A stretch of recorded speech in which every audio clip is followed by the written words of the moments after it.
जय श्री कृष्ण। आज हम दशा माता की 8वीं कथा पढ़ेंगे। पुराने समय की बात है। एक घर में एक जेठानी देवरानी थी। वह दोनों निसंतान थी।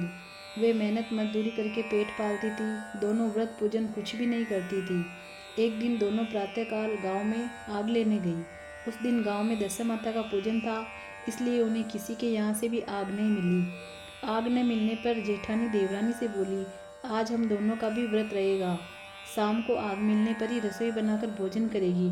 शाम हो जाने पर जेठानी अपनी पड़ोसन के यहाँ से आग लेने गई। पड़ोसन ने उसे आदरपूर्वक बैठाया। जेठानी ने पड़ोसन से पूछा, दशा माता का पूजन करने से क्या होता है? पड़ोसन ने बताया, जिस बात की इच्छा करके गंडा लिया जाता है वह इच्छा पूर्ण हो जाती है। जेठानी ये सुनकर पड़ोसन से बोली, अगली बार जब गंडा पड़े तो मुझे भी बताना, मैं भी गंडा लूँगी। ये जानकर जेठानी से पड़ोसन ने कहा कि घर जाकर दशा माता का गंडा ले लो। 9 दिन तक व्रत रखकर कथा सुनना तथा 10वें दिन सिर सहित स्नान करके पूजन करना।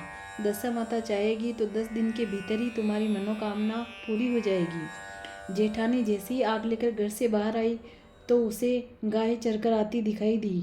ग्वाला पीछे पीछे आ रहा था। उसके कंधे पर एक बछड़ा था और एक गाय बछड़े को चाटते हुए चल रही थी। पड़ोसन ने ग्वाले से पूछा, तुम्हारी गाय प्रथम बार ब्याई है, दूसरी बार या तीसरी बार? ग्वाले ने बताया, पहला बयान थे। पड़ोसन ने फिर पूछा, गाय ने बछड़ा दिया है या बछिया? ग्वाला बोला, बछड़ा है। जेठानी ने घर जाकर सारी बातें देवरानी को बताई। दोनों ने दशा माता से मनौती मांगी कि यदि हम दोनों की संतान होगी तो हम सुहागिनों को न्योत कर दुरैया कराएगी। दोनों ने दशा माता के गंडे ले लिए। दशा माता की कृपा से गंडे की पूजा से पहले ही दोनों देवरानी जेठानी गर्भवती हो गई। 9 महीने 9 दिन के बाद दोनों के यहाँ 2 लड़कों ने जन्म लिया। बालकों के नामकरण संस्कार के बाद देवरानी ने जेठानी से कहा, हमने जो सुहागिनों को न्योतने की मनौती मानी थी, अब उसे पूरा करना चाहिए। जेठानी ने कहा कि अभी ऐसी क्या जल्दी है, जब लड़कों का अन्नप्राशन संस्कार होगा तब सुहागिनों को न्योता देंगे। जब लड़कों का अन्नप्राशन संस्कार हुआ तब देवरानी ने जेठानी से सुहागिनों को न्योतने की बात कही, परंतु जेठानी ने बात को टाल दिया और कहा, लड़कों के मुंडन संस्कार पर सुहागिनों को न्योतेंगे। होते होते कुछ समय बाद लड़कों का मुंडन संस्कार भी हो गया। देवरानी ने जेठानी को सुहागिनों के न्योतने की बात कही तो जेठानी बोली, लड़कों की सगाई के समय ही सुहागिनें न्योती जाएगी। लड़के बड़े हो गए, उनकी सगाई भी हो गई, परंतु जेठानी ने अब की बार भी सुहागिनें नहीं न्योती। जेठानी बोली, जिस दिन लड़कों की भावरें पड़ेगी उसी दिन सुहागिनों को न्योता देंगे। इस पर देवरानी बोली, बहन तुम्हारी जब इच्छा हो तब सुहागिनों को न्योत लेना, परंतु मैं तो मंडपाच्छदन के दिन ही सुहागिनों को न्योत दूंगी। देवरानी ने मंडपाच्छदन के दिन ही सुहागिनों को न्योत दिया, परंतु जेठानी ने कुछ भी परवाह नहीं की। मंडपाच्छदन के बाद माता का पूजन करके दोनों दूल्हे बारात सजाकर बैंड बाजे से बिहाने चल दिए। देवरानी के बेटे का विवाह बड़ी धूमधाम से सकुशल पूर्ण हो गया, परंतु जेठानी ने सुहागिनों को न्योता नहीं था, इसलिए दशा माता ठीक भांवरों के समय उसे हरकर ले गई। दूल्हे के सहसा गायब हो जाने के कारण वर कन्या दोनों पक्ष में हाहाकार मच गया। उसकी बारात खाली हाथ घर लौट कर आई, परंतु लड़की की माता बड़े संकट में पड़ गई कि इस अधब्याही लड़की से कौन विवाह करेगा। पड़ोस की चतुर सुहागिनों ने लड़की की माता को समझाया कि ब्याह का जो सामान बचा है उस सामान को लड़की के हवाले कर दिया जाए। लड़की मंगते बिकरियों को सदा व्रत देने लगी। एक दिन एक साधु तीर्थ यात्रा करता हुआ वहाँ आया। गांव से दूर घने जंगल में एक पीपल का पेड़ था। लोग इस पीपल के पेड़ को पारस पीपल कहते थे। उसी पेड़ पर दशा माता का निवास था। साधु चलता चलता शाम को उसी पेड़ के नीचे ठहर गया। झाड़ूदार ने आकर उस पेड़ के पास के मैदान में झाड़ू लगाई। बिस्ती ने मस्क से वहाँ पर छिड़काव कर दिया तथा माली ने वहाँ फूल बिखेर दिए। तब अनेक देवता अनेक प्रकार की पोशाकें पहनकर आने लगे और यथास्थान बैठने लगे।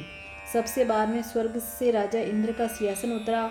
इसी के साथ स्वर्ग से अप्सराएं आकर सिंहासन के चारों ओर नाचने लगी। उसी समय अरिब्याही लड़के को गोद में लेकर दशा माता पीपल के पेड़ से नीचे उतरी। इंद्र के साथ स्वर्ग से एक सुरा गाय भी आई थी। उसने 2 गिलास दूध दिया था। लड़के के अदिब्याही के भाग का 1 गिलास अलग रख दिया गया। दूसरे गिलास का दूध पी लिया। जब तक अप्सराओं का नाच गाना होता रहा, दशा माता लड़के को गोद में लेकर बैठी रही। प्रातःकाल होते ही देवताओं का दरबार भंग हुआ। साधु भी वहां से चलकर गांव में आया। साधु महाराज गांव में भिक्षा मांगते मांगते अधब्याही लड़की के घर पहुंचा। लड़की ने आदरपूर्वक साधु को बैठाया और भोजन तैयार किया। लड़की ने 3 पत्तल परोस कर रखी। पहली पत्तल अधब्याही अपने पति के लिए रखी, दूसरी पत्तल बाबा जी के सामने रखी और एक पत्तल अपने सामने रखी। बाबा ने अपने आप कहा, वाह, जो बात मैंने रात वहाँ देखी वही बात यहाँ भी देखने को मिल रही है। लड़की ने पूछा, क्या बात है बाबा जी? साधु बाबा ने बात टालते हुए कहा, हम बैरागी लोग ऐसी अनेक बातें कहते रहते हैं, तुम्हें ऐसी बातों से क्या मतलब? तुम तो भोजन करो और भगवान का भजन करो। लड़की ने हट पकड़ ली। लड़की ने कहा, जब तक आप अपनी कई बात का खुलासा नहीं करेंगे मैं भोजन नहीं करूँगी। इस पर भी साधु बाबा चुप रहे। तब लड़की बोली, आप साधु है और मैं सती हूँ, आप या तो अपने कथन को स्पष्ट कीजिए कि आपने रात में क्या देखा, नहीं तो मैं आपको श्राप दे दूंगी। तब साधु बाबा ने रात का सारा किस्सा कह सुनाया। यह सुनकर लड़की ने बाबा के साथ पीपल के पेड़ के पास जाने का निश्चय कर लिया। साधु बाबा आगे आगे चले और लड़की उनके पीछे पीछे चलती रही। साधु बाबा लड़की को पारस पीपल के पास छोड़कर चले गए। संध्या होने पर वह नित्य की तरह जमादार ने झाड़ू लगाई, भिस्ती ने अपनी मस्तक से पानी का छिड़काव किया और माली ने फूल बिखराए। देवताओं के राजा इंद्र आए, अप्सराओं का नाच गाना प्रारंभ हो गया। उसी समय दशा माता पीपल के पेड़ पर से उतरकर दरबार में बैठ गई। लड़के ने सुरा गाय से दूध लिया और एक गिलास अधब्याही लड़की के लिए रख दिया। जैसे ही लड़के ने दूध का गिलास मुंह पर लगाया, त्यों ही लड़की दूसरा गिलास हाथ में लेकर वर के सामने उपस्थित हो गई। वह बोली, अपना भाग लेने के लिए मैं उपस्थित हूँ, मेरे लिए क्या आज्ञा है, मैं सेवा करने के लिए तैयार हूँ।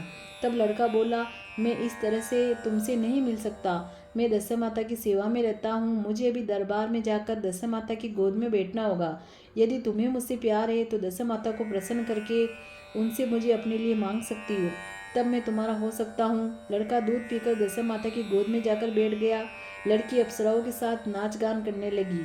जब सवेरा हुआ तो दशा माता ने इस नई लड़की को बुलाकर पूछा, तुम कौन हो? तुम्हारे नाचने से मैं बहुत प्रसन्न हूँ, जो कुछ मांगना है मांग लो। लड़की ने दशा माता से वचन ले लिया, मैं जो कुछ मांगूंगी वह आप मुझे प्रदान करेगी। तथास्तु कहने के बाद लड़की ने दशा माता से अपने पति को पकड़कर कहा, मुझे यही चाहिए। दशा माता ने कहा, तूने मांगा तो बहुत, परंतु मैं वचन दे चुकी हूँ, इस कारण मैं तेरे पति को तुझे वापस देती हूँ। राजा इंद्र ने पूछा कि भगवती ये सब क्या राज है, इस राज को जानना चाहता हूँ। तब दशा माता ने बताया कि ये लड़का मेरे वरदान से ही प्राप्त हुआ था और इसकी माता ने मनौती मानी थी कि लड़का पैदा होने पर मैं सुहागिनों को न्योता दूंगी, परंतु उसने अभी तक अपना वचन पूरा नहीं किया, इस कारण मैं इस लड़के को विवाह मंडप से हल लाई थी। ये लड़की इसकी अधब्याही पत्नी है और पतिव्रता है। पतिव्रता होने के कारण देव समाज में पहुंचकर मुझसे अपना पति मांग रही है। दशा माता के ऐसे वचन सुनकर इंद्र से सब देवताओं ने वर वधू के ऊपर पुष्प वर्षा की। तब तक साधु बाबा भी वहां आ गए। साधु बाबा दूल्हा और दुल्हन को साथ लेकर गांव की ओर चल पड़े। जब ये तीनों गांव के समीप पहुंचे तो गांव वालों ने दूल्हा दुल्हन को देखकर लड़की के पिता को सूचना दी कि तुम्हारी पुत्री अपने दूल्हे के साथ आ रही है।